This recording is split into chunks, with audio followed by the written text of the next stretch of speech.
Bismillahirrahmanirrahim. Alhamdulillahilladzi jama'ana fi hadhihi lailatul mubarakah. Wassalatu wassalamu ala Rasulillah Sayyidina Muhammad ibn Abdillah wa ala alihi wa sahbihi wa man tabi'ah ila yaumil qiyamah. Amma ba'd. Guru urang sadayana pangarsa Ustadz Khawridin beserta ibu dan jamaah, para pimpinan Majelis Taklim, para jamaah Majelis Taklim,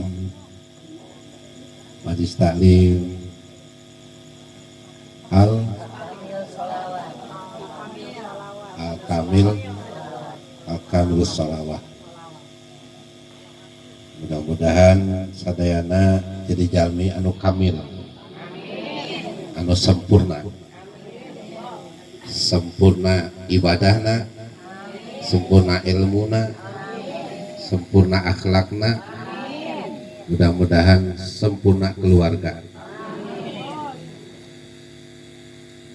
Bapak Ibu jamaah anu dimuliakeun ku Allah, bumi ieu beribados syukur diparin waktos kanggo silaturahim. Mudah-mudahan silaturahim urang ieu tiasa ngajantenkeun barokah umur, barokah rezeki. Mudah-mudahan urang sadayana salamet dunia akhirat. Tadi tos diaoskeun ku guru urang Ustadz Kohar Manakib Kanjeng Syekh Abdul Qadir Al-Jailani, seorang ulama waliullah di abad keempat Hijriah, bagian tina sibti Rasulullah Sallallahu Alaihi Wasallam. Bapak Ibu hadirin, kurang mengenal bahwa ulama itu warasatul anbiya. Ulama itu pewaris para nabi. Ulama itu sebutannya dimulai dari sahabat, itu ulama, kemudian tabi'in, kemudian dilanjutkan tabi'in, kemudian dilanjutkan ulama-ulama penerusnya.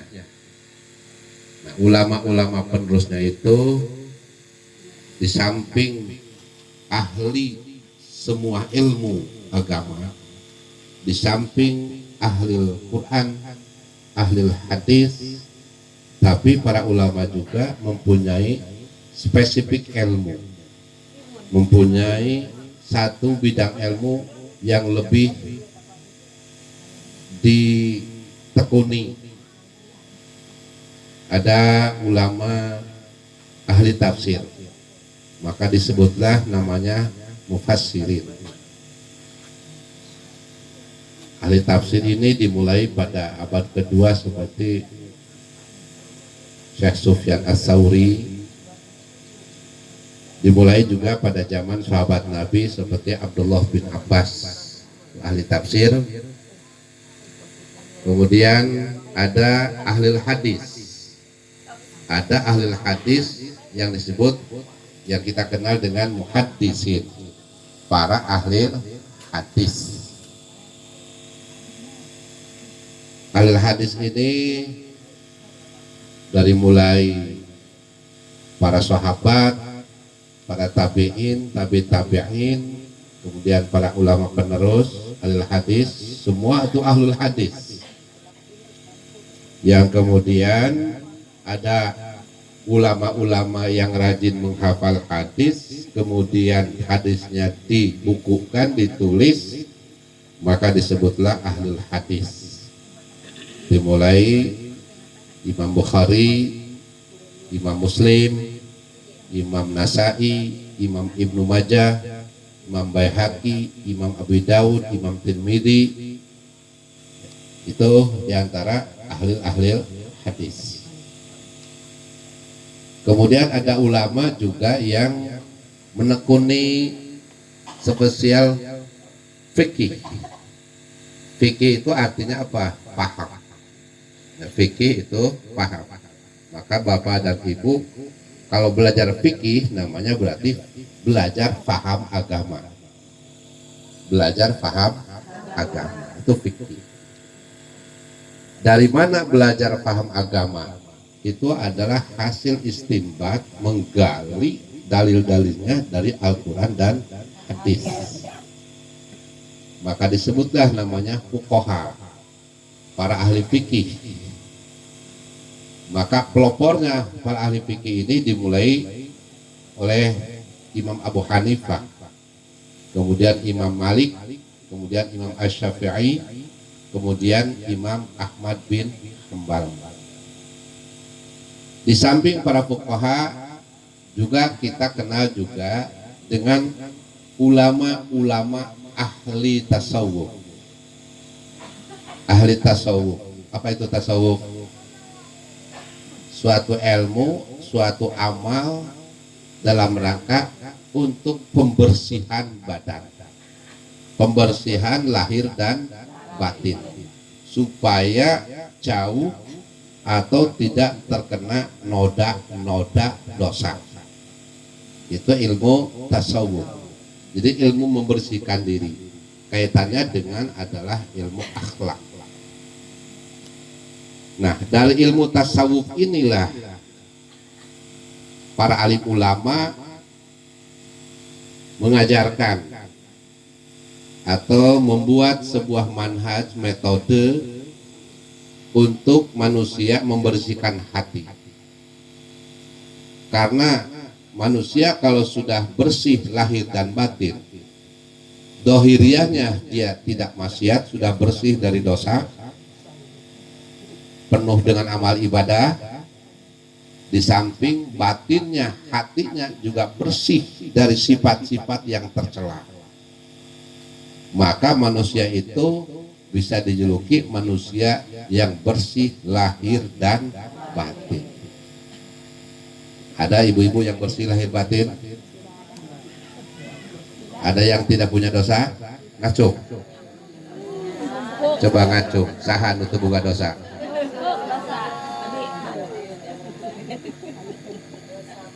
Ada yang pernah tinggal sholat? Ada yang pernah nyolong buka puasa? Dulu waktu muda.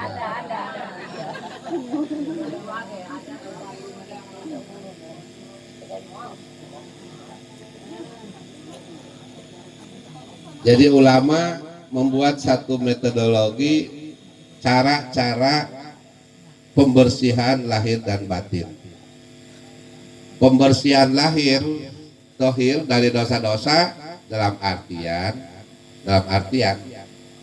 bagaimana caranya supaya dari mulai mata kita sampai ujung kaki tidak punya dosa. Hari itu aya dosa mata. Naon coba? Hari itu aya dosa ceuli. Naon cing? Ngupingkeun. Ngupingkeun teu jelas. Dosa bibir? Naon? Macam-macam. Ayeuna cing dosa irung cing, nah dosa irung. Kumaha beunang?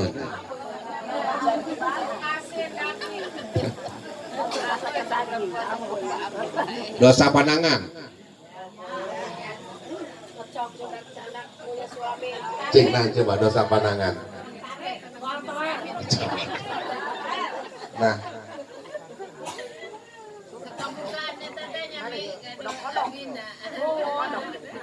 jadi itulah ulama karunya ka urang sebagai umat Muhammad sallallahu alaihi wasallam supaya bersih noda jeung dosa, baik bersih zahir maupun bersih lahir. Maka timbullah satu metode ilmu namanya ilmu tasawuf. Ilmu tasawuf bermacam-macam langkah cara supaya kita menyandang tasawuf. Di antaranya ilmu tasawuf adalah ilmu pembersihan hati. Ilmu pembersihan hati. Dengan apa pembersihan hati? Coba jenengan ulah ngabersihkeun hati. apa digosok jeung naon di antaranya pembersihan hati kurang itu di samping memang kurang menahan hati kurang tina sifat-sifat anu dicela ku Allah, dicela ku Nabi, dicela ku agama, upayanya adalah tidak ada lain mendekatkan jiwa raga kita kepada Allah Subhanahu wa ta'ala. Maka ketika orang mendekatkan diri kepada Allah baik jiwa dan raga kita, maka Allah akan lebih dekat kepada kita.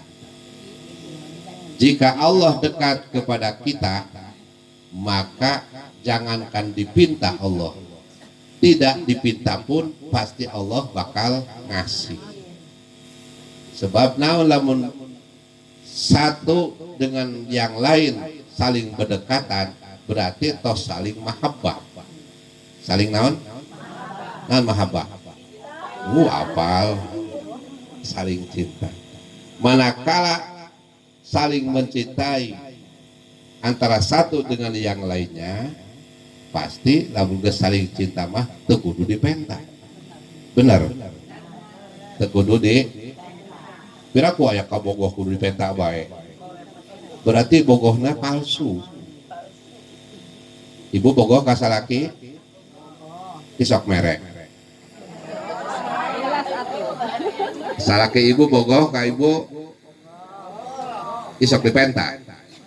Kudu dipenta bae.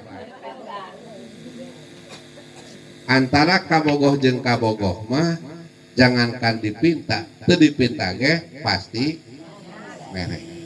Bener teh? Ada tos bogoh. Teman bogoh kudu dipenta bae berarti bogohna bogoh palsu.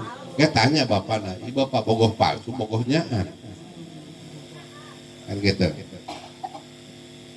Nah, ketika orang sudah mahabbah dengan Allah, itulah Allah mungkin akan memberikan, jangankan dipinta, tidak dipinta pasti itu dijamin oleh Allah. Cuman carana kumaha urang hayang dipakai kabogoh ku. Pertama orang kudu deket ke Allah melalui ibadah, melalui zikir, melalui doa. Cuman orang tetap karena manusia orang mah dhaif, manusia anu lemah, ibadah orang mah lemah, doa orang mah bisi kurang pati diijabah ku Allah, maka orang kudu ngagaduhan taraje. Taraje namina tawassul. Namina hayang sampai ke Allah kudu nganggo taraje. Saha tarajena? Pertama Rasulullah sallallahu alaihi, kedua para alim ulama, para aulia Allah, para kekasih Allah. Barat urang gaduh perlu ka presiden, kan kudu nganggo naon tah? Kudu nganggo tawassul. Moal mungkin urang tiba-tiba datang ke presiden tanpa melalui tahapan.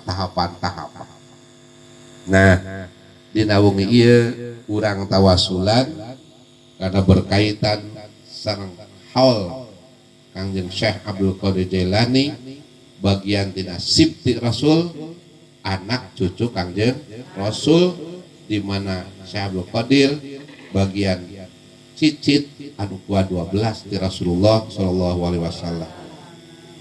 Syekh Abdul Qadir putra Kisoleh putra Musa putra Abdullah Al-Jaili, putra Yahya Az-Zahid, putra Muhammad bin Daud, putra Musa, putra Abdullah, putra Musa, putra Abdullah Al-Mahdi, putra Hasan Al-Musanna, putra Hasan, putra Ali bin Abi Thalib, putra Sayyidatina Fatimah Az-Zahra, putri Kangjeng Rasulullah sallallahu alaihi wasallam. Wajah nur Nabi Muhammad, torekah Kanjeng Nabi Muhammad itu diteruskan ke seorang cucuna namina Kanjeng Syekh Abdul Qadir Al-Jailani. Maka Syekh Abdul Qadir Jailani memberikan pengetahuan agama terhadap murid-muridnya, terhadap santri-santrinya, baik mengenai ibadah fikih maupun mengenai masalah akhlak, masalah tasawuf, kemudian juga mengajarkan tata cara bagaimana orang sadayana supaya bisa wusul sampai ke Allah. Maka oleh santri-santrinya, apa yang diajarkan oleh Syekh Abdul Qadir kepada murid-muridnya, baik tata cara berzikir, tata cara berakhlak, tata cara beribadah, tata cara bergaul dengan keluarga dan masyarakat berbangsa, maka disebutlah namanya thariqah. Nah, namanya thariqah itu naon? Jalan. Jalan ke mana? Jalan menuju ayeuna ditaros. Urang ayeuna nganut thariqah Syekh Abdul Qadir. Thariqah itu jalan. Jalan ke mana, Cik? Jalan menuju Allah atau jalan ke surga? Negara. Jalan menuju Allah atau jalan ke surga? Kedua-duanya ya hayang. Hayang menuju ke Allah, oke hayang ke, pada akhirnya hayang ke surga. Pada akhirnya hayang ke, padahal menurut Syekh Abdul Qadir, diantaranya fatwa Syekh Abdul Qadir, ulah dipikiran surga mah. Nu penting urang daek ibadah ka surga mah tos disadiakeun ku Allah. Ibu hayang ka surga? Hayang ka surga mana? Pilih hayang surga Aden, surga Firdaus, surga Naim, surga Ma'wa. 4. Hayang ka surga mana? Hayang ka surga Firdaus, hayang ka surga Aden.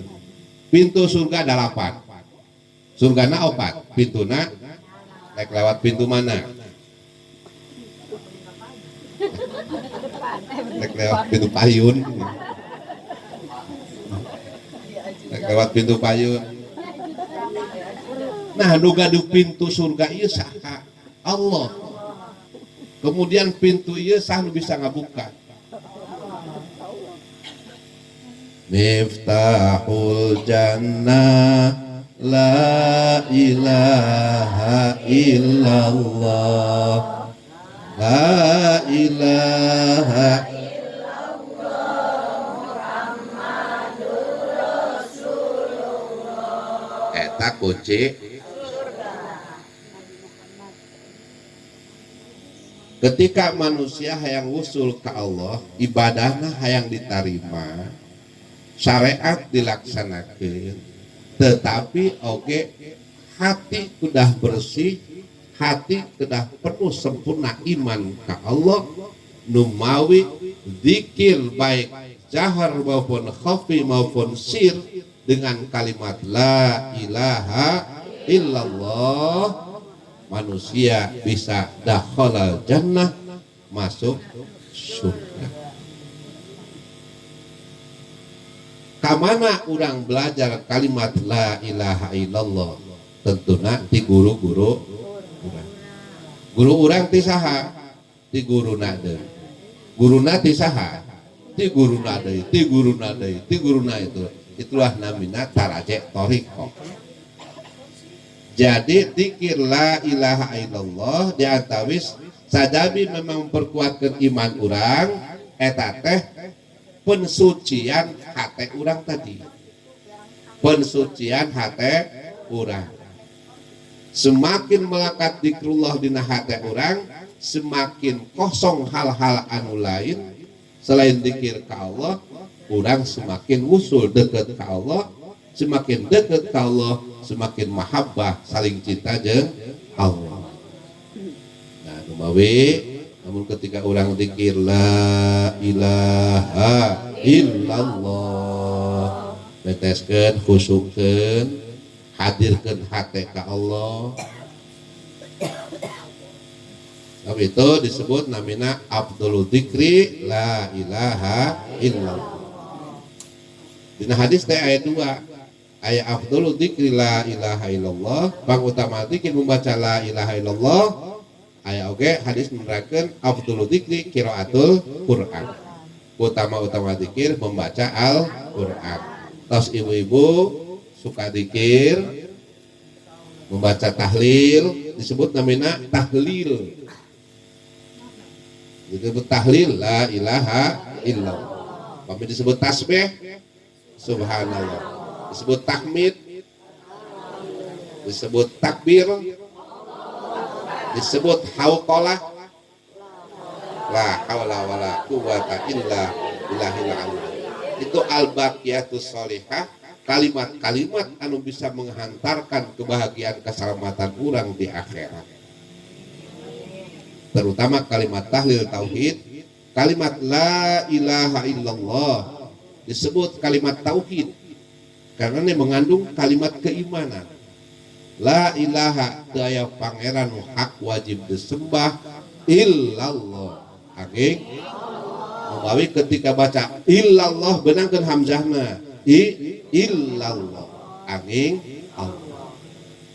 Disebut kalimatul ikhlas.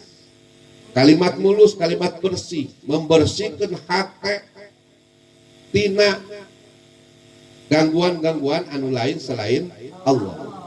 Supaya bersih hati baca tahlil la ilaha illallah. Supaya bersih hati orang. Kemudian dengan memperbanyak zikir la ilaha illallah, hati orang bisa sekedik-sekedik mengeluarkan hal-hal anu tercela oleh Allah. Hati orang sampai bersih terus. Cuma dikira kan ulah di majelis ngumpul dirompok terus kan. Di majelis mah paling 1.000, kayak dirompok mah 2.000. Nah, bujang-bujang. Di dia lah di majelis tiap lomba 1.000, kayak dirompok masing-masing 2.000. Kalimatul ikhlas. Oke, disebut kalimatul thayyibah. Kalimat anu bagus, kalimat anu benar-benar bagus, karena itu kalimat tidak ada kalimat yang paling hebat, yang paling bagus kecuali kalimat la ilaha illallah. Disebut oke kalimatul ma'rifah, kalimat mengetahui Allah. La ilaha illallah, mengetahui Allah. Tidak ada Tuhan selain Allah. Pokoknya teu aya anak sadayana. Hakikatna Allah mung aya, manusia teu wajib aya, makhluk teu wajib aya, ya teu wajib aya. Seluruh selain Allah itu adalah makhluk. Di urang teu wajib ayana, nu wajib aya mah saha Allah. Membawi wujud, sifat wujud. 20 teh apalkeun urang itu tauhid ka Allah. Belajar tarekat teh di antawisna hafalkeun sifat 20 wajib nu mustahil, nu wajib di Rasul, nu wenang di Rasul, nu wenang di Allah, nu wenang di Rasul. Itu hafalkeun sifat 50 teh. Katanya urang, anak-anak incu urang hafalkeun. Eta kali dipasuk tauhid urang, dasar-dasar tauhid. Kemudian kalimat thayyibah, kalimat ma'rifah, kalimatul ikhlas, kalimat tahlil itu diantawis sebutan-sebutan. Di samping kalimat dzikir, kalimat dzikir ke Allah gesan tadi membersihkan hati orang sehingga di seluruh praktek ibadah orang hati orang bisa bersih, hati orang bisa mulus ke Allah karena tos dia biasakan ku baca dzikrullah la ilaha illallah. Hitung-hitungan Muhammadur Rasulullah. Jaminan dakhalal jannah sahajal anu maut mawa iman salillahi rukna dzikir la ilaha illallah pasti nganggo kalimat fil madhi dakhalal jannah litakki pasti dia masuk surga. Tinggal dipilih tadi teh yang surga nu mana. Taya.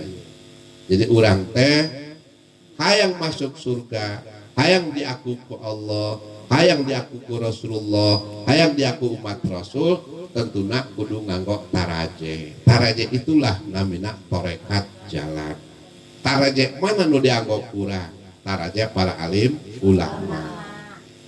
Ulama fikih, di urang madhab Syafi'i, ulama tafsir tutulkan ku urang, ulama ahli ubudiyah seperti Syekh Abdul Qadir Jailani, ya, itu panutan urang sadayana.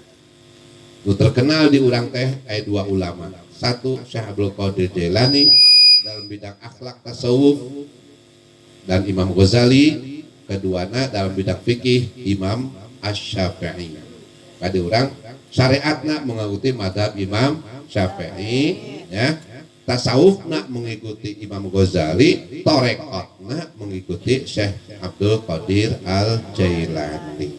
Ini torekot, jalan menuju wusul ke Allah. Mawi tadi tos diaoskeun doa ku Ustaz urang, mudah-mudahan doa tadi dijabah ku Allah. Segala hajat urang dijabah ku Allah, direspon ku Allah.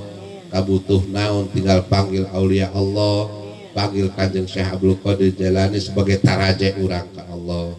Insya Allah dijabah. Yakin teh ibu-ibu? Yakin ku karomahna? Yakin ku karomahna? Sebab anjeunna lah anu deukeut ka Allah, anjeunna anu gaduhan karomah, anjeunna anu nuturkeun syariat Muhammadiyah nama Kanjeng Nabi. Nah, urang tinggal nuturkeunana. Hayang diaku jaga engke bakal nyafaatan urang di akhirat sajabi para malaikat, para nabi oge para alim ulama. Jadi mudah-mudahan urang disyafaatan ku ulama-ulama urang, disyafaatan ku guru-guru urang, disyafaatan ku Kanjeng Nabi Muhammad, disyafaatan ku karomahna Syekh Abdul Qadir Jailani, disebut namina Sultanil Aulia, rajaning sakabeh para wali. Bisi terang nan hartosna wali terang, wali Allah terang. Nah, iya. Wali Allah teh naon hartosna? Saya nu ngacung nu terang. Nan hartosna wali Allah. Waliyullah. Oh tasdid. Waliyullah. Ala inna awliya Allahi la khawfun alaihim walahum yahzanun. Para wali-wali Allah mah henteu rasa sieun di dunia moal sieun, di akhirat moal ngalangsang. Waliullah mah jalma kekasih Allah, jalma anu ditanggung jawab diurus ku Allah. Numawi upami rasul sifatna maksum dijaga tina maksiat, upami wali sifatna mahfuz dijaga ku Allah. Waliullah mah lengkahna dilengkahkeun ku Allah, sarena disarekeun ku Allah, lain ku nafsu, peureumna ge dipeureumkeun ku Allah, barang dahar ge ku diatur ku Allah, sagala hal ku Allah, karena tos waliullah jalma nu tos meunang diurus ku Allah. Sagala hal tos diurus ku Allah. Badana tos digerakkeun ku Allah, lain ku nafsu. Beda jeung urang. Urang mah masih kunaon? Urang mah masih ku nafsu. Dahar hayang seubeuh urang. Sare hayang ayeuna. Lempang aya nu dituju. Kan kitu urang mah. Jadi sagala hal masih ku nafsu. Tapi nafsu ieu lah urang lamun ditajribah terus melalui ibadah, melalui zikir ka Allah, nafsu urang bisa naik-naik karena nafsu anu bagus. Nah, menurut Thariqah Qadiriyah sareng Naqsabandiyah, nafsu urang itu minimal ayat 7 tingkatan. Nafsu ayat 7 tingkatan. Sebutkan. Biasa dicatat. Dihafalkeun hate. Nah, pertama nafsu ammarah bisu. Mancana? Ammarah bisu. Nafsu anu pagawena hayang goreng bae. Anu nuduhkeun kana kasalahan bae nu aya. Ka hilir, ka girang, ka timur, ka barat hayang dinya nincak nu salah. Ka pasar berbuat salah, ka kantor berbuat salah, ka kebon berbuat salah, ka sawah berbuat salah, bahkan ka majelis taklim berbuat salah. Ai mangahajak ka majelis teh ngomongkeun saeta. Lain bener-bener naik niat ngaji. Ai mangahajak ka majelis taklim teh pamer tiung anyar aing ge.